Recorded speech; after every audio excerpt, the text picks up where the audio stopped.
Good morning and welcome to Amud Yomi Shiur. Join us. Amud Yomi Shiur.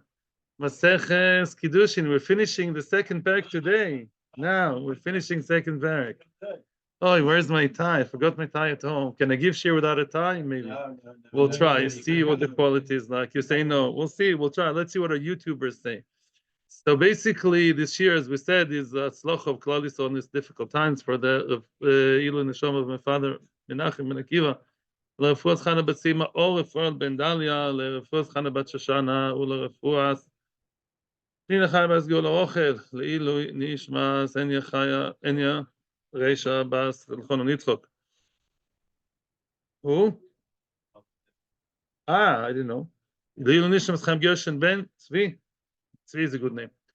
Now we are in the Mishnah, the last Mishnah of what I would call the last Mishnah of the series of Mishnahs that talk about Kiddushin with exotic items. Yeah, Kiddushin with weird and wonderful items is coming to its end, right? So says the Mishnah, Mekadesh betumes ubemaisres ubematonois. Let's try and see what that means. You know, Terumos Maasros, I believe, right? A person, let's assume the person is Israel. He's a person who has Tuma and Meiser that he separated, that he lifted from his tree, from the pile. He's supposed to give them to Mr. Kohen, to the Kohen, the Levi, the Kohen, we're going to discuss that too later. And instead, he gave it to his wife, to his future wife, as Kiddushin, right? Okay. And b'matonois, what's matonois? Matonois are not gifts, as you may think, although usually it means that. Matonois means zroa lechayim v'keva. One of the 24 matonos that you have to give a Kohen, mentioned in Bavakama Kuf Yud, Chulin Kuf Lamed Gimel. These are one of the 24 is Zroa L'Chayim V'Keva. When you shech the behem of Chulin, regular behem of Chulin, you shecht it in England, in Argentina.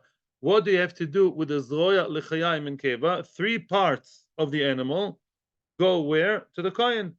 The mouth with the tongue, the zroa, the forearm, the right forearm, and the keva, the tummy, the stomach, the kishki, they are supposed to go to a kohen. We eat the tongue. It's a good question why. That's a whole not so simple idea. But the ma'aseh zroa l'chaim v'keva, just like Terumos Maasros, are items that are supposed to move from the domains, from the ownership of the Israel to the one of the kohen. And the guy came and went, and he was mekadesh his girl, his kala, with those items. Okay, so now that's the first group. Second group, ubemei chatas, ube'efer chatas. Mei chatas means when a person is tumas meis, he's supposed to get treated, so to speak, purified with poro aduma. How does that work? It's a long process. I'm sorry, I can't take that. I apologize. Ubemei chatas. Basically, mechatis is as follows: they take the ashes of the burnt poraduma, right, and they put them on the water that were drawn from a river near Yerushalayim, drawn by 9-year-old children or up to 9 years old. The children draw them. It's a whole ceremony described in the second parak of Sukkah. You take the water that are ma'im chaim, spring water, and on top of that water, you place the ether is ash, the ashes of the pora aduma, and then you sprinkle that on the tameh person. So now, mei chatas is the water of the well that are designated for pora aduma before, Rashi says, before the ash was on it, or efer chatas, you take the efer, the ash of the pora aduma, you own a pora aduma item. Either the ashes of the burnt poraduma or the water of the well of the spring that's supposed to be used for that, and you took that and you're very uniquely mekadesh a woman. So I'm not talking now about the second part because that will be discussed at the end of the parak. I'm talking about the first part. We see that somebody took Terumos Maasros from the fruit or anything that's supposed to go to the kohen, and it was mekadesh a girl with that. The Kiddushin is good Kiddushin, meaning it's considered to be owned by the person who's supposed to give it to the Kohen. Israel. In case of that, you think we're talking about a Kohen? We're talking about Israel. This is a regular Israel. who's supposed to give halachically those items, either the fruit or the meat parts, supposed to give to the Kohen. Instead of giving to the Kohen, he gave them to the lady for Kiddushin, and she's Mekudeshes. And of course, the question is why? Yeah, why? Rashi already tells us. Rashi is preparing us for the Gemara, and Rashi is telling us the follows. Rashi already tells us the follows. There is a concept which we're going to meet a lot today called Toivas Hano. You know what's Toivas Hano? Toivas Hano means if I have Terumos Maasros, they don't really belong to me. Let's say I grow peppers, the Rabbanon, or grapes, the Olaisa, in my field, right? I have to take Terumos Maasros. I have to give them to the Levi, to the Kohen, very nice. They're not really mine because I halachically am supposed to give them to other people. But am I forced to give it to one Kohen and not the other? Am I forced to give it to Kahana, or can I give it to my best friend Naftali Kaplan? He's really my best friend. Can I give it to Kaplan? Yes, meaning the ability to choose. The ability to choose who do I give it to is mine, and that is worth money. The fact that I have the ownership vis-a-vis deciding where it's going to go amongst the Kohanim, that alone is worth money. So when I Mekadesh that girl, that Kala, with the Terumos Maasros, what happens then? Then I'm giving her my Toivas Hano. She is also Israelis. She will now have them in order to give them to her favorite Kohen. She'll now give them to the Kohen, and that is her ownership over it, the Toivas Hano. That's the basic understanding over here. Now let's continue into the Gemara. The other part about the Paraduma, promise later on.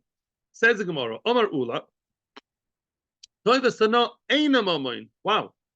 Right? Ula says Toivas Hano is not called enough of money, halachically, says Rashi, lekadish ba'isha.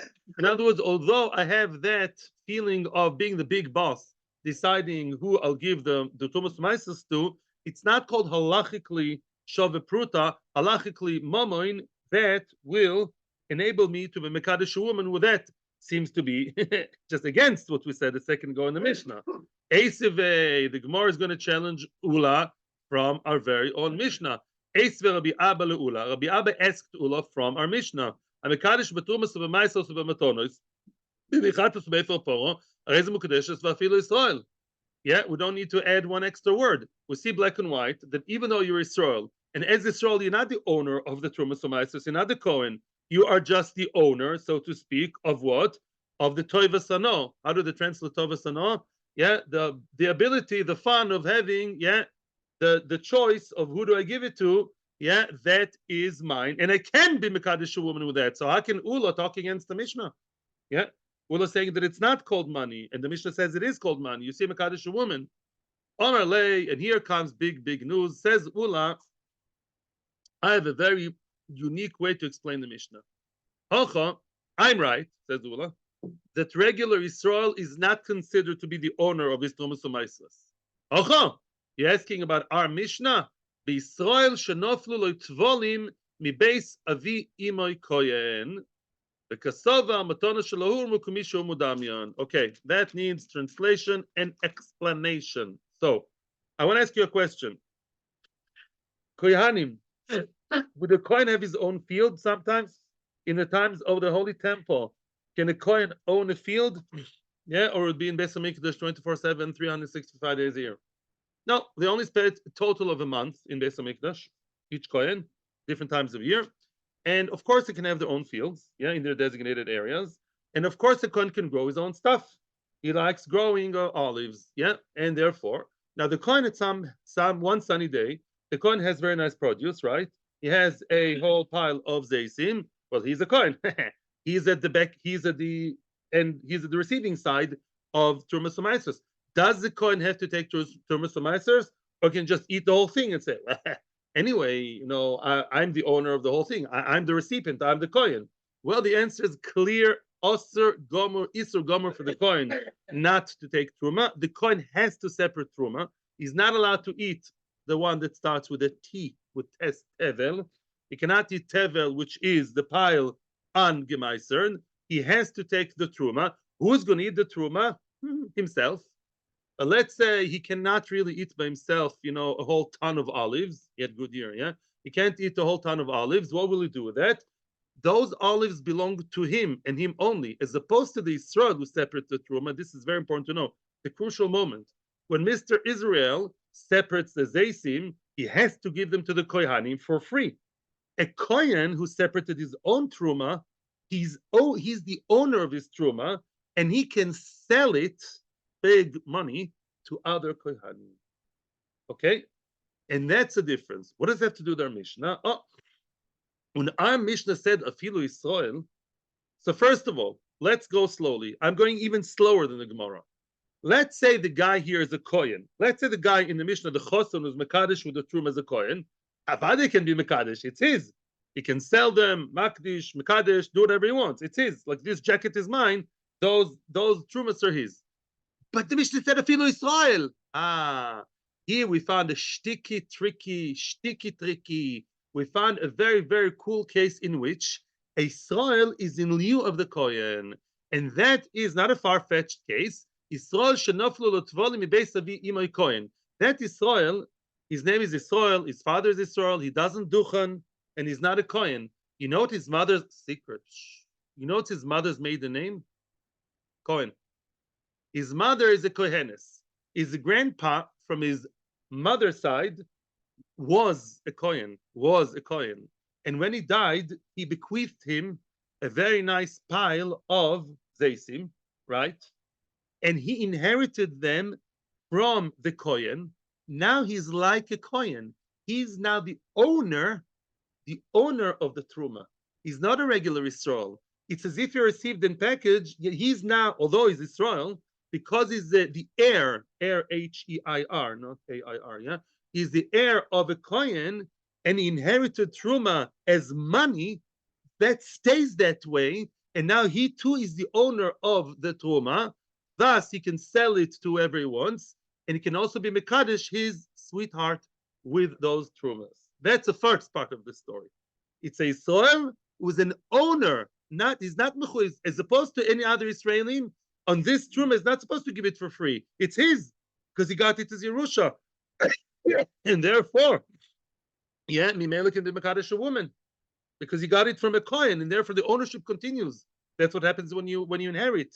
The second line is the kasova matonos shalahu mekimishu mudamyan, which means,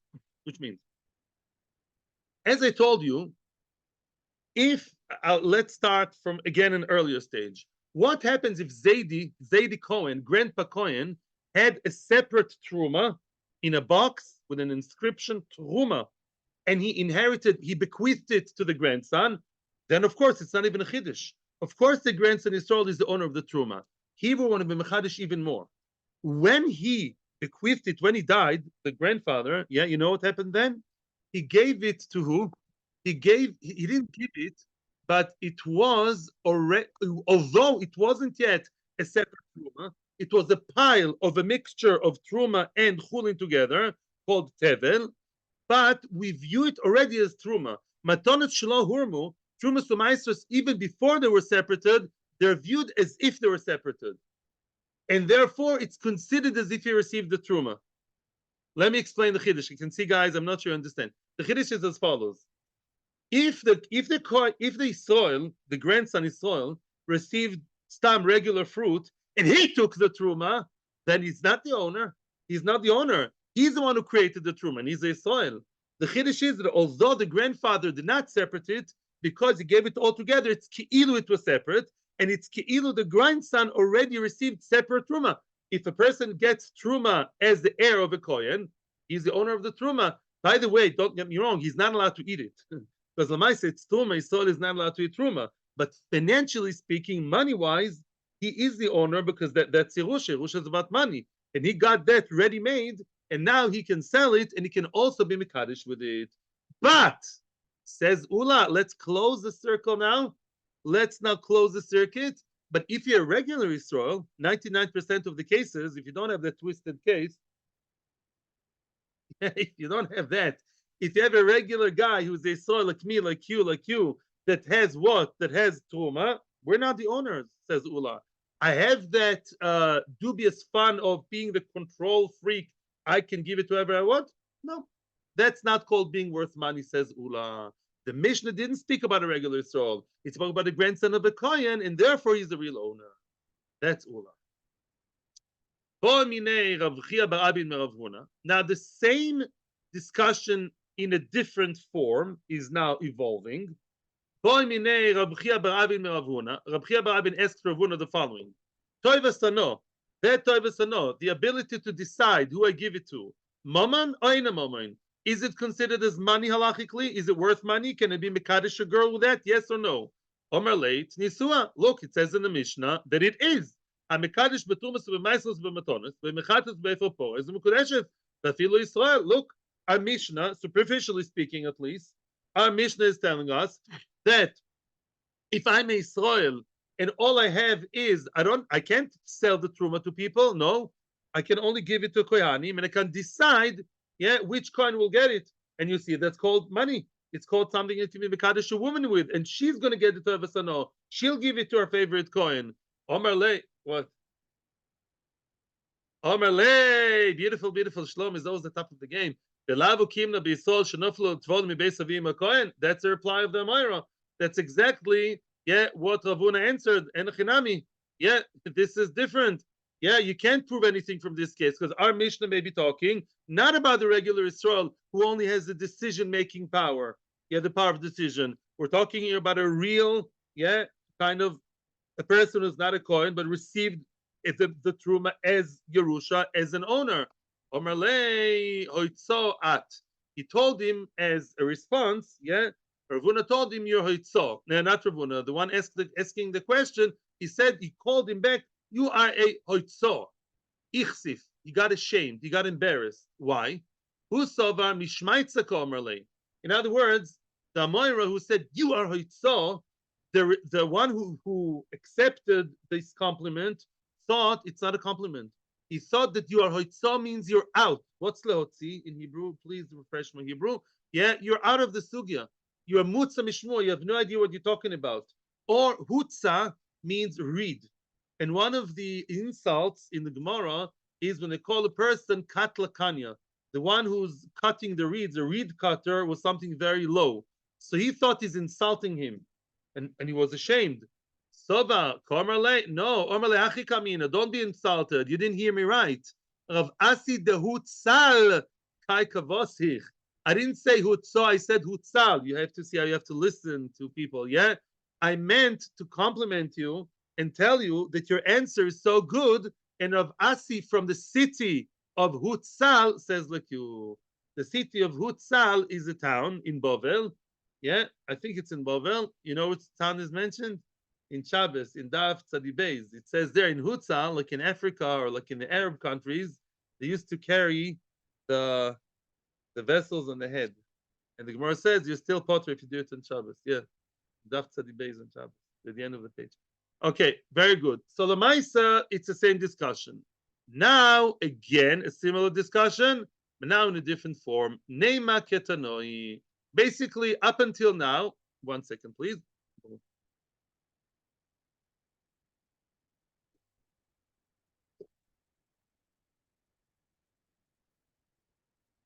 What's the machlokes still now? Let's just rest. Let's just pause a second. Well, so far, what have we seen so far? That we have two ways to read the Mishnah and two ways to view Toivas Ano. If I'm a regular Yisrael, which I am, and you are, we're not Kohanim, right? And you have nice truma, fresh, good truma, prepared, ready to be given to the Kohen, right? Am I the owner or am I not the owner? Meaning, of course, I'm not an owner in the classical sense of the word. It's not mine. I'm not allowed to sell it to Kohanim. I'm mechuyev to give it to them for free. But what's my claim to fame? They can decide which coin. The question is, that's called toivas hano, the enjoyment of deciding I like him, the playing favorites. So that is that called owning? Does halacha recognize it as something valuable? Money or no? That's the question. That's what it boils down to. Our Mishnah said that it is. Our Mishnah has two ways to be interpreted, two interpretations. Either the classical case, and then you're right, Tovas Sano's moment, or maybe not. Maybe the Mishnah spoke about the not very far-fetched case. I know people that the mother is from Kohen family and the father is not. It happens a lot, right? Okay, yeah. So the mother is a Kohenes. He inherited Truma from his grandfather. That's why he's the owner. He received it as money. Maybe it stays that way, and that's why he's the owner. But maybe a regular Israel, no. Tovasano may not be moment. So the discussion is absolutely open-ended. We haven't seen anything decisive as of now. Okay? And with that in mind, we continue into Machloekes Tanoim. I'm preparing you that this Machloekes will follow us and be explained in, I think, 5 different ways. It's not difficult. It's not difficult. It's just, a few different ways until almost the end of the parak, which is very soon. Yes, Rabbi Peretz. Let us now suggest that this issue, so far, the only people who were involved in the discussion were Amiroim, if you noticed.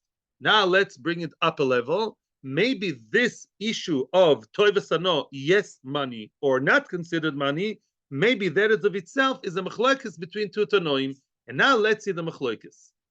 This you have to listen carefully because this case will be analyzed 5 times over. A person stole from his friend a whole pile of, let's say, wheat, yeah, whatever, and it wasn't yet gemaised. What does tivloi mean, my friends? Is tevel. What's tevel? The whole thing mixed together. Terumos Maasros mixed together with the regular food, meaning he didn't yet separate it. It's already memurach. It's already meant to have the truma taken. It wasn't yet taken. The Israel took his time, and his friend, good friend, his friend stole the pile of wheat from him now, and he was caught, and he has to give it back now. Now, they go to court, yeah, and now there are 2 claims. Why?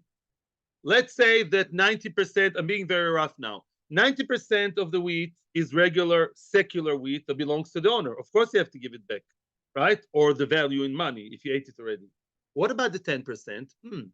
Maybe the Ganev can say, listen, I may not be a nice guy, but Lamaise, I didn't steal it from you.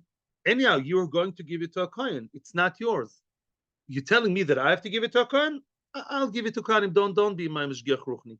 I'll deal with my giving to the Kohen. In other words, it's true. What I stole from you is the chulin part, but the small section which was inside of it of the Terumos Maasros, he's not a Kohen. The victim is not a Kohen. The victim is regular Israel. Everyone here is regular Israelim. So that I didn't steal from you. Says Rabbi, baloney, excuse my language. Rabbi says, no, you have to give him the entire thing. You're mechuyev to pay for the whole thing, says Rabbi, including Terumos Maasros. Rabbi Yossi bar Yehuda Omer eina meshalem elad mechulin shaboy. Rabbi Yossi bar Yehuda says, no.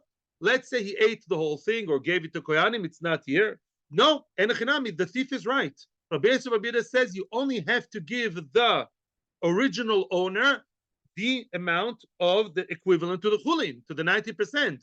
For the 10%, let's say representing the Terumos Maasros, no, the Ganev doesn't have to pay. Why? Because that's not owned by the Israel. The Israel anyhow had to give it away to other Koyanim, to Koyanim. What's the point of Machloekes between Rabbi and Rabbi Bar Yehuda? Aha, voila. Our sugya. My love, Miflagi. Must be, that is the point of argument.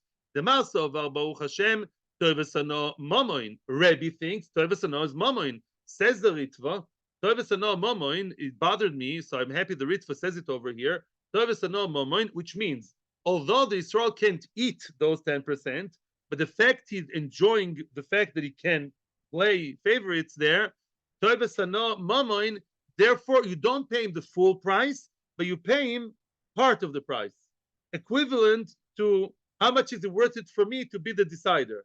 But the other pshat of the Ritva says you pay him the whole thing. Unbelievable.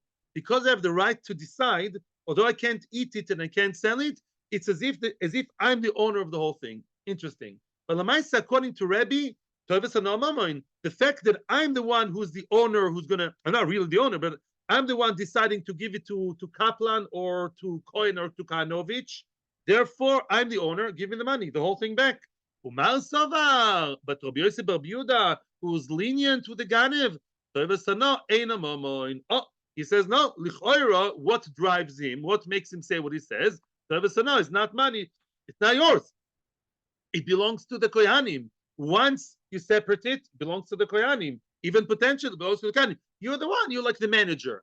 Yeah, you're like the manager in the shop working under the CEO. You're deciding whether this will go here and that will go there. Yeah, the guy who stacks the things in the supermarket, he's not the owner. He decides who will get what. Yeah, but he's not the owner. That's Rabbi Yosef Bar Yehuda. And therefore, the Ganav says, I don't have to pay you for that section. I pay you for everything else, but not for the Terumos Maasros.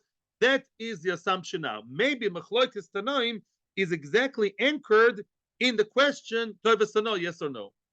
The Gemara rejects that in many different ways. Zok the Gemara loy. No, not proven. Not necessarily. We can possibly find other ways to explain the Machloekes. These are Amoraim trying to understand how the Tanoim were thinking. The Kula al Toivas Tano ain't a moment.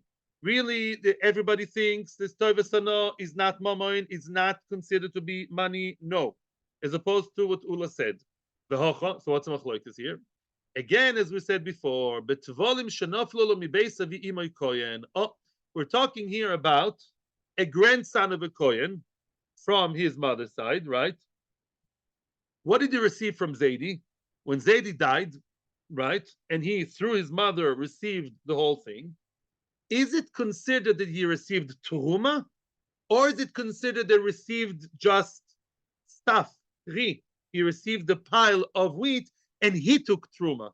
When he received it, the Truma wasn't yet separated, physically, technically. But how does Halacha view it? That's the Machloekes. We're going to explain everything now, B'ezras Hashem. That's the Machloekes, as we said before. Do we view physically, if you look at it with Tim McKenzie kind of look of eyes, what? Everything is together, nothing separate. But we know in spiritual eyes that potentially somewhere in there is Terumos Maasros, right? So when he received that from his grandfather, how do we view that? Do we view that as if it was already separated? We view that pile already with an imaginary line, 90% here and 10% here. And therefore he received Teruma. Now you have to listen. Teruma from the grandfather. Teruma he received. It says Teruma. Everyone agrees to that. I know it's not Toivas Tano. I received Teruma from Zaidi, and Zaidi was a full owner of the Teruma for 1,000,000%. I am now in his shoes, and I can also sell it to people. And you petty thief, you stole from me what's mine, because the Teruma was mine as a person who's destroyed in lieu of Kohen. Marsava Kimishur Mudamian. That is who? That is Rebbe. Marsava Lav Kimishur Mudamian. Oh, Rabbi Yosef Bar Yehuda says no. Oh, now this is important. Rabbi Yosef Bar Yehuda says no.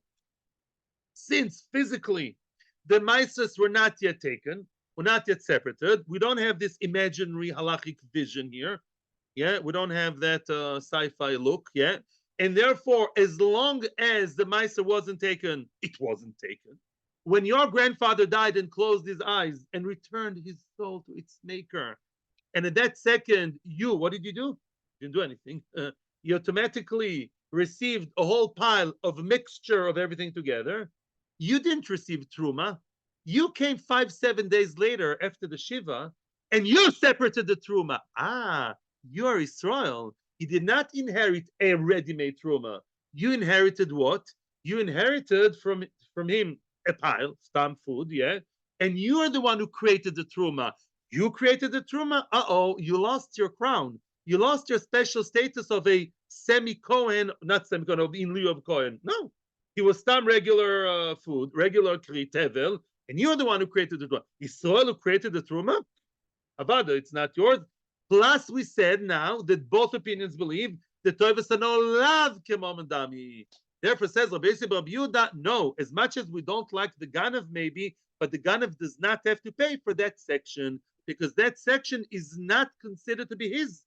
It's a regular, I don't care if it grew in your field, you got it from your Zaidi, or you got it from national security. Who cares? At the end of the day, you took the Truma. You're Israel. Stop. Regular Truma. It's not yours. That's it. That's another way of explaining. They boy sema. Another way to explain the Machloekes. The Kula Alma Kemishu Mudamian. The Toivas Tano Eina Momin. Yeah, everybody believes that Matonois. That what's Matonois, the Terumos Maasros that were given to a person are considered as if they're already taken. Good. And everyone believes the Tovas Ano, the ability to choose, is not worth money. Oh, so what are they arguing about? The Hocho b'dishmuel kamiflagi, a whole new machloikis here. They argue, Rabbi Yosef Bar Yehuda and Rebbe argue in machloikis regarding do we or don't we believe, do we or don't we follow the opinion of Shmuel? What did Shmuel say? The Omar Shmuel, Chito achas poteres esakri. Shmuel says, those of you who learn Amud Yomi Shabbos know that from Shabbos. Shmuel says, I want to ask you a question. How much truma does a person have to give from his kli?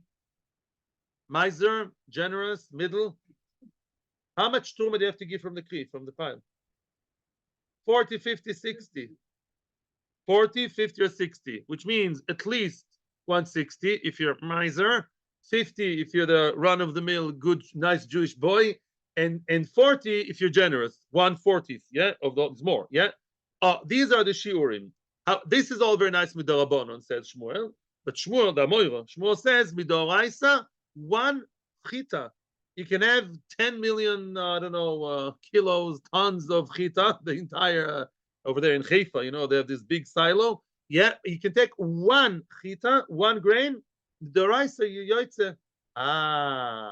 what's the taina of the ganav? Let's now analyze what's going on in the head of the ganav. And what is he saying in Beis Din? The ganav says, listen, well, I'm not a nice guy. Okay, I'll give you back the chulin. But the truma, how much is truma? 40, 50, 60? It's anyhow not yours. You anyhow have to give it to the Kohen. So that's none of your business. I'm going to give it to my Kohen. Okay. Now says Shmuel, no. Yeah, you can have nice 10%. Let's say it's 10 kilos. Yeah, to make it a nice round number. 99.9% of these 10 kilos are mine. I am a nice frum Jew, and I follow Rabbanon's advice and I give more. But midoraisa, only 1 chita I could have given, and all the 99% of that Terumos Maasros section are mine, because I'm not mechuyev to give them meikar adin. Yeah, that's the question. So now let's see what the Gemara says. The mar isle de Shmuel, umar leisle de Shmuel. Very good. Mar isle de Shmuel. Who believes Shmuel? Who follows Shmuel?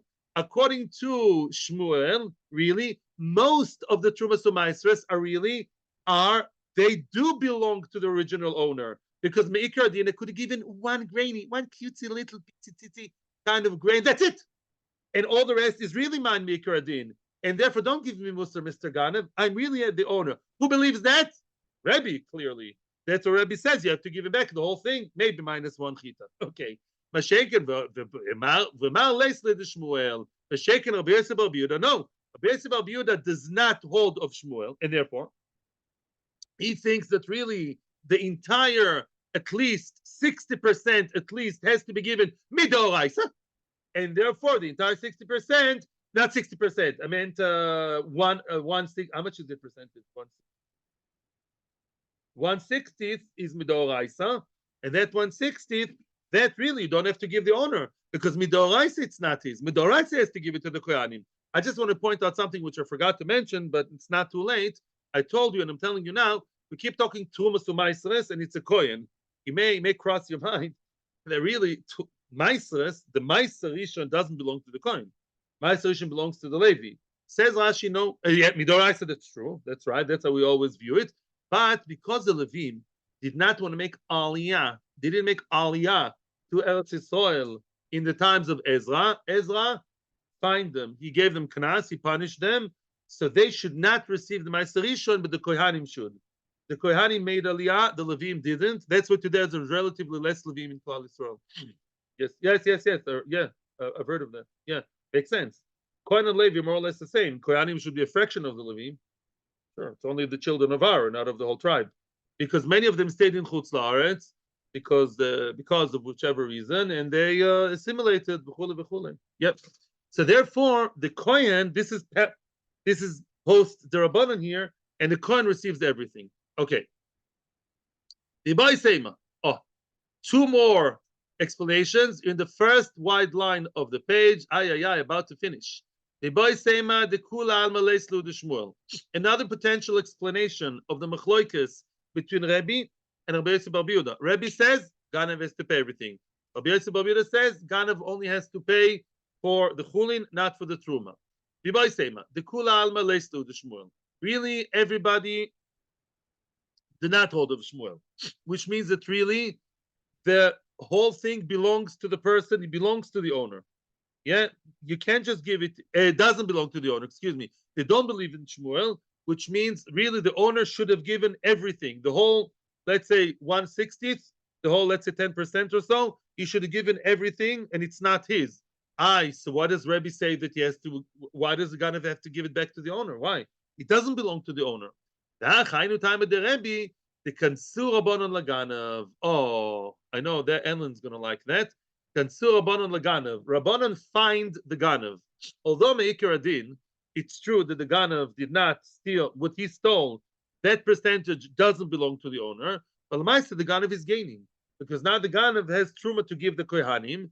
Yeah, maybe it's Kohen himself, whatever. He's choite niskar. We don't want to create a situation in which a sinner comes out gaining. Yeah, we want to punish the sinner. And therefore, even though Me'ikra Din, he wouldn't have to pay, but to give him a knas, we find him, so he should learn his lesson and not do it again. Now we're saying the other way around. The Kula Alma Islu the Shmuel. Just the opposite. This is the final Boisema. This is the final alternative explanation. The Kula Alma Islu the Shmuel. Both Rebbe and Rabbi Yosef Bar Yehuda, they both believe in Shmuel. They both believe that what? That really it's true that the whole thing belongs to the owner. Meaning, what do you mean you believe in Shmuel?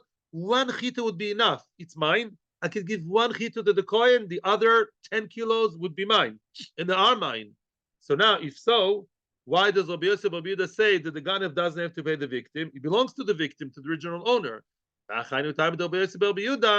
kansur rabbanon lebala bayis the lo ibayla l'shuya lativ unbelievable, which means they can't send rabbanon. You know who they find? The owner. The owner is a victim. Why do you punish the victim? Lo ibayle lishuye. What's lehashot shehiyah? He shouldn't have left it. He shouldn't have leave for too long the tevel.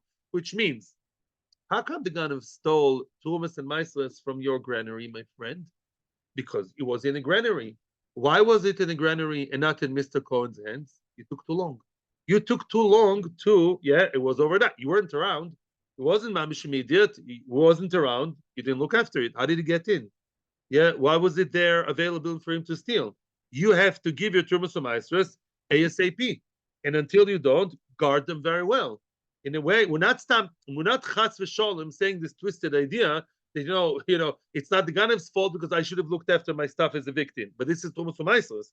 Terumos Maasros, you're not allowed to leave in your house. You have to give it to the Kohen straight away. Otherwise, your Bnei Bais would also eat it, as we saw recently, right? And that's why Rabbi Yosef Bar Yehuda says, yeah, really, Enochinami, the Ganev wouldn't have to pay. Both agree. Rabbi Yosef Bar Yehuda wants to punish the owner by the Ganev not paying the owner for the Terumos Maasros. Ad Kan is this issue? Yes. Questions are okay for now. This is actually a good time for questions. Yes.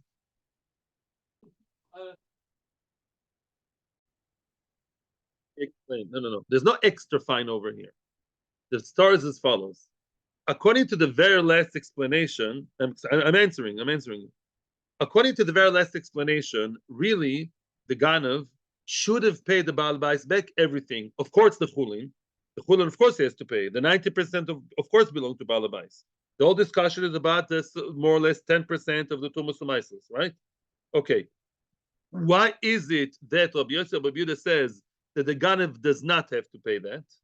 Because he says, although really they belong to Baal Bais, according to the last explanation, because Baal Bais was a naughty boy and he did not give his maasros quick enough, he was lacking in alacrity, and he didn't give it quick enough. That's why we punish Baal Bais and we say, the 90% it's yours, you get, Abada.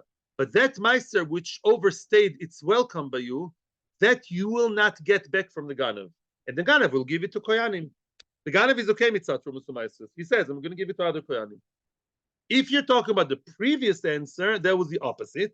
The previous answer, the penultimate answer was that really everything does belong to not belong to the Ganav, but doesn't belong to Baal Bais. It does not belong to Baal Bais. Why does Rebbe say that you do have to give it to Baal Habais? Meikar din the Ganav doesn't have to pay for the 10% because it doesn't belong to Baal Habais, it belongs to Koyanim. And the Ganav says, I'll give it to Koyanim. I'm giving it to Koyanim. You're my best friend, Kaplan. Elamai. Why does he have to give according to Rebbe? Because we find the Ganav. You're Ganav, mister. Sorry, we don't encourage that. Yeah, don't be Marviach because of halacha. And Mimen, the mere fact he has to pay for those 10%, that's the fine. No extra on top of that. That payment is a fine. Because Meikar didn't have to pay that back. Because it doesn't belong to the owner. You still have to pay because of a knas, because he's a Ganav. We do have to continue. Okay. Watch me online. Tanan. Now we're about to, as I promised you before, we're going to talk now about the what?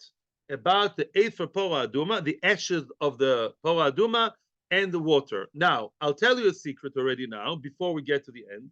What is it that the person is Mekadesh the woman with?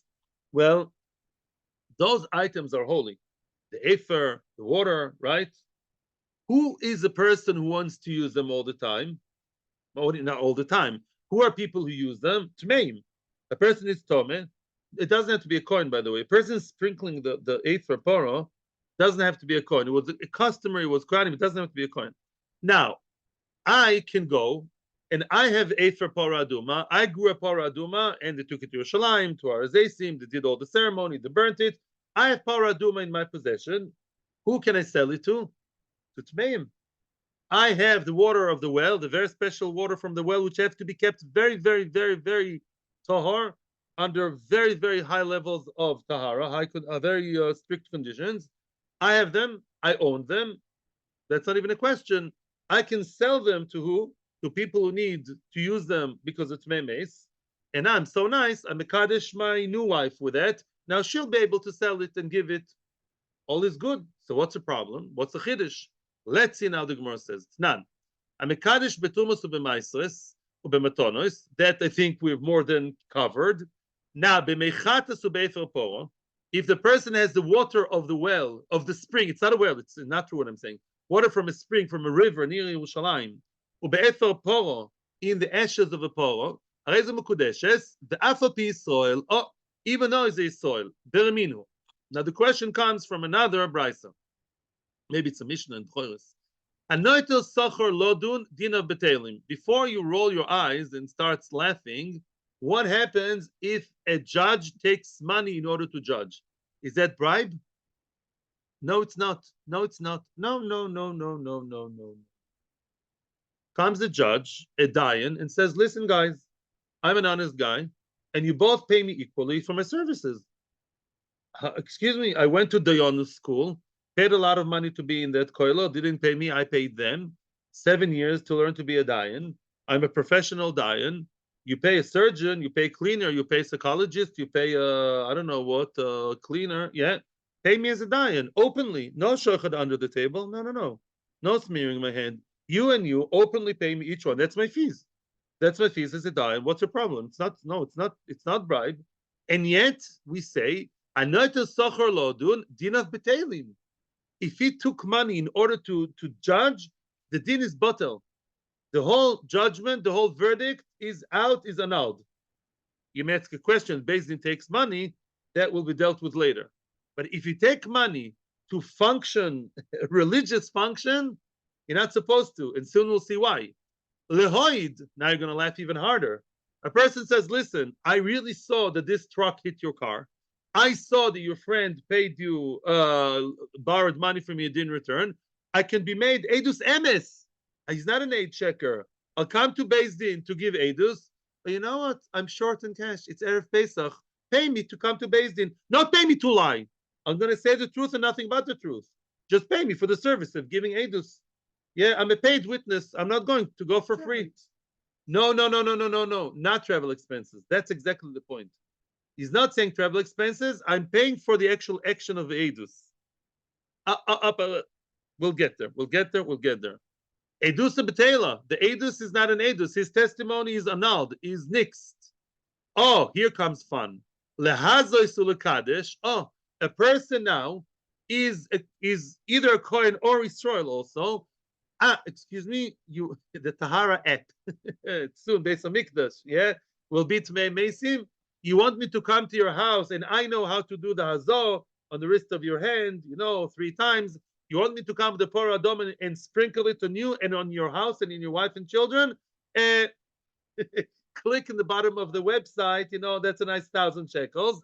Well, the Kaddish doesn't mean make Kiddush and Shabbos. The Kaddish is to place the efer, the ashes on the water, and then they sing. Yeah, that's called the Kaddish. You know what happens to a person who charges money for that? Meim of Meim Oro, the efer makle. Because we're so angry with him for taking money for religious purposes, so we consider that as if his water is like verstunkene, excuse me, like bad smelling water from the me'ora, from the cave, yeah, mentioned in Shabbos Daf Yudalid, and also me'or. Tosa says stam, it's mine that are not from the well. The efer makle, and the ashes, it's as if those ashes are regular ashes from anything, from a cigarette, from burnt wood, nothing. Oh, so now the question obviously is what? Excuse me, what are you selling her? What are you mekadesh? You mekadesh her with what? With those items that you're not allowed to sell, you're not allowed to take money from. You're supposed to do it for free. Again, back to square one. It's like Terumos Maasros, right? So you mekadesh her with. Oh, soon we're going to get. Oh, by the way, why is it that you're not allowed to take money for holy purposes? It says, yeah, there's the famous Gemara in, I also know that's the Dom Lamidzain. So it says, Ma ani besocho bechinam afatem bechinam. Just like I, Kadosh Baruch Hu, I teach you for free, and Moshe Rabbeinu taught Bnei Israel for free. So too, yeah, we say that you have to teach and do other religious functions, ruchnius things. Also, it has to be for free. Only Zoom I have to pay, and the Zoom doesn't work. Yeah.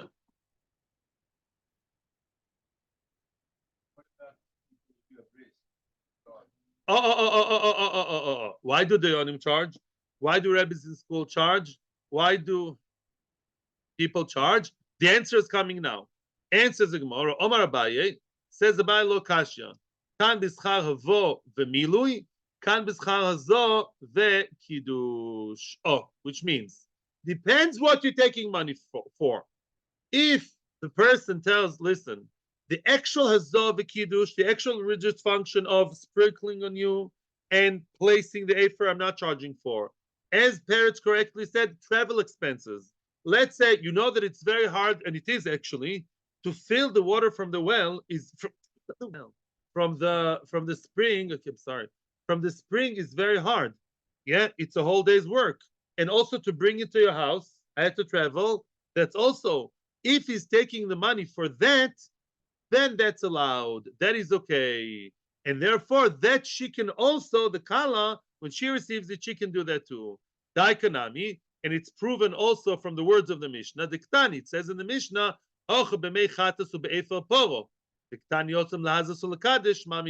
if you noticed, our Mishnah did not speak about actions, it spoke about mechatas and efer poro that are not yet together. Mechatas is water with before the Kiddush. Mechatas, what am I charging for? For filling the mechatas. I'm not charging for them. I'm charging for the work that I invested by filling them from the river. And also efer poro, I'm not asking you to pay me for the sprinkling. Yeah, the efer poro itself, just for filling the efer poro or traveling the efer poro before the final act, that's what I'm asking the money for. Just like Peretz correctly said, oh, what about Dayanim? What about rabbis? It's all about bitul malacha. A dayan is not allowed to ask for money for actually being a dayan and doing the job. The dayan, it's really not supposed to. The dayan can only take money saying, well, I am listening to you too, with your questions regarding inheritance and regarding neighbors and regarding this and that and the other, and the guy opened the porch on top of your head and all that. I could have done bigger and better things with my talent. I could have right now be working for some other profession. I could have made money different ways. You have to compensate me for that. And for a Rebbe that teaches young kids, babysitting service. Yeah, in other words, you don't pay for teaching them. You're paying them for making sure they don't run around doing nonsense. Right? But then you're not supposed to charge for the actual job. And here too, when the man is mekadesh the woman with the afer and with the water, It's not for the afer and water themselves for the sprinkling or for the placing one in the other. It's for the preparation before that. It's for the exterior, for the hard work of filling it or the hard work of traveling with it all the way to your house in a different place. Adon lachesh mekadesh. Woo! 2 out of 4 prokim, and we are way beyond the half of the Masechta. Yep. Baruch Hashem, we have 2 more prokim to go. 3rd and 4th. Here we go. Yeah. Continue. If somebody charges for the spring water. Oh, thank you to everybody who's been with us for the first 2 prokim, starting the 3rd parak on Sunday, Be'ezras Hashem, and hope to see all of you here. Thank you, and special thank you to the Torah Anytime crowd. Atzlocha uvrocha b'chol inyonim. Have a great Shabbos.